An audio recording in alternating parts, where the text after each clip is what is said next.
Hey Book Dragons, I'm so glad you've joined me on the channel today. I recently finished reading Hearts of Glass, Living in the Real World by Pat Green. Now, I was given a copy of this book for free in exchange for an honest review. I'm really glad that I was able to read this book and support an up-and-coming author. And this is a young adult contemporary set in the 1980s, and it follows three different main characters: Ford, Cassie, and Jenny. And there are plenty of other characters in the story as well, but those are the three that it focuses on primarily. Ford is a young man in his late teens, and he is a budding photographer, and it seems like everything is just going smoothly in his life. He's got a cool car, he's got a new job at the mall, and he lives in a flat above his grandparents' house. And one of the reasons for that is he is a survivor of domestic abuse. And so he's moved in with his grandparents and has been in the process of healing from that. But life has really picked up for him and turned a good corner. And since he's been working at the mall, he's developed a crush on a girl named Cassie who works at the Orange Julius in the mall. And Orange Julius is a fruit smoothie vendor, if you're not familiar with Orange Julius. And he also has connections in the mall to some people that work in the fashion industry and do fashion modeling and things like that. And they bring him in to meet a girl named Jenny, who is profoundly deaf and is wanting to get into fashion modeling. And Ford is also a former child model himself. And so he knows the industry, and he also knows American Sign Language. So that helps build that connection with Jenny. And so this book follows the three of them as they learn the ins and outs of friendships and relationships and looking out for each other and protecting each other. And I would say that looking out for each other and protecting each other is a really big deal in this story, because Cassie, for one, is a survivor of SA and also has recently gotten out of an abusive relationship with a former boyfriend. And then Jenny has had to deal with discrimination in the fashion industry because of the fact that she's profoundly deaf, and she hasn't really had anyone that took her seriously until Ford came along. And so this book focuses heavily on growing into adulthood, taking responsibility, not only for yourself, but also for the friends that have become closest to you, and stepping up when those friends are in trouble. So that gives you a good idea about what the book is about. Let's talk about some of the things that I really liked about the book. Number one, this guy can write. He is a fantastic writer. The prose was very articulate and readable, and his writing really gave me the ability to feel like I was there. And I kind of was, because this is the era I grew up in. I grew up with 80s mall culture, which this does focus heavily around. A lot of the story takes place in the mall where they work, and you've got the different department stores that are mentioned that I'm very familiar with growing up. And the story is infused with a lot of great music from the 80s, like new wave and punk, and it even goes a little bit into post-punk. So you've got artists like Blondie and Joy Division and David Bowie, The Cure. I just was really, really enjoying the way that Pat infuses music into the story, because music is very, very much a part of 80s culture.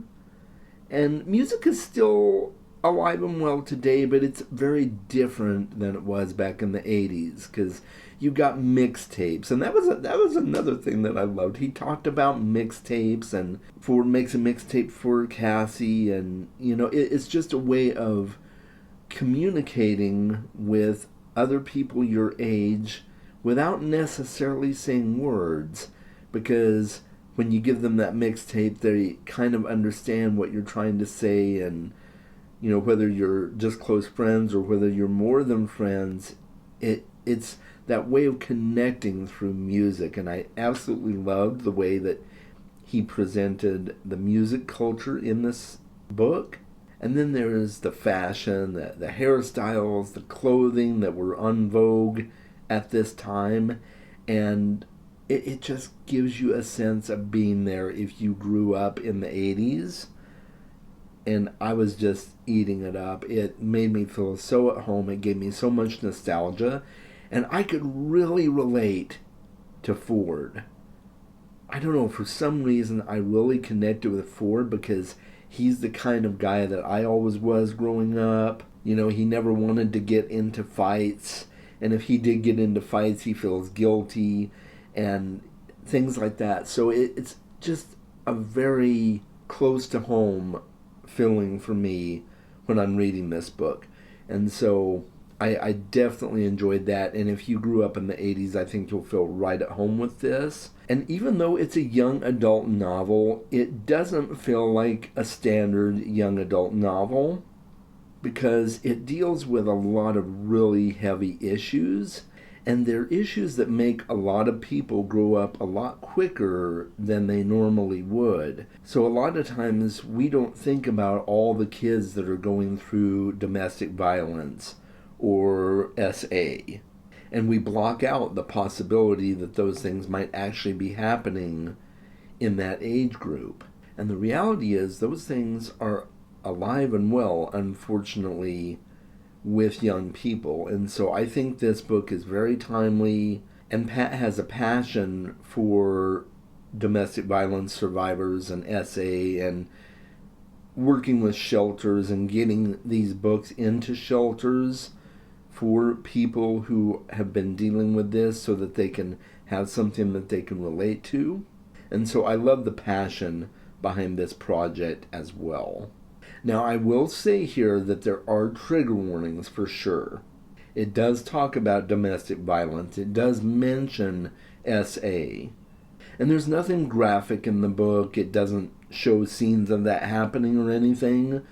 But it's kind of in the background. It's happened. It's talked about by the characters that experience these things. And so it is there, and I just want to make sure that you're aware.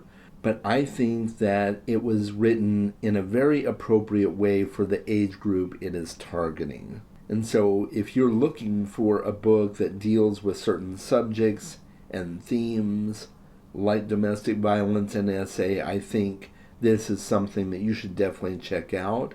And there's plenty of other themes as well. Friendship, loyalty, coming of age. There's a lot of different themes that are explored in this book, and I think it's just executed really beautifully. I really do.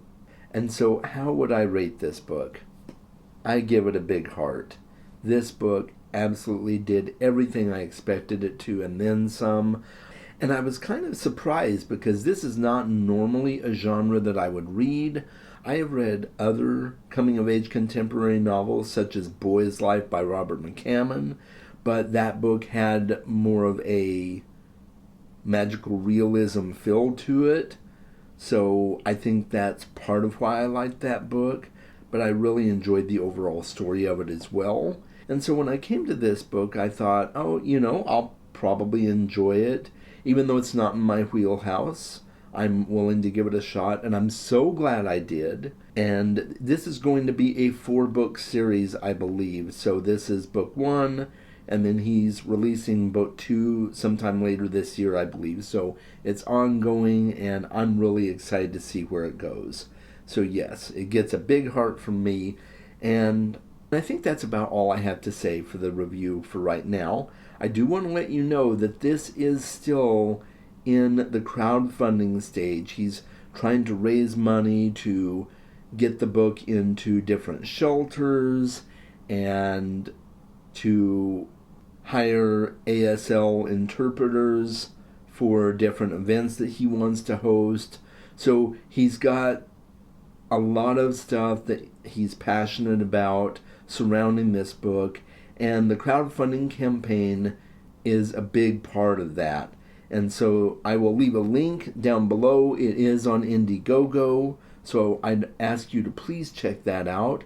And let me know in the comments below what you think about the book. Does it sound like something that you would enjoy?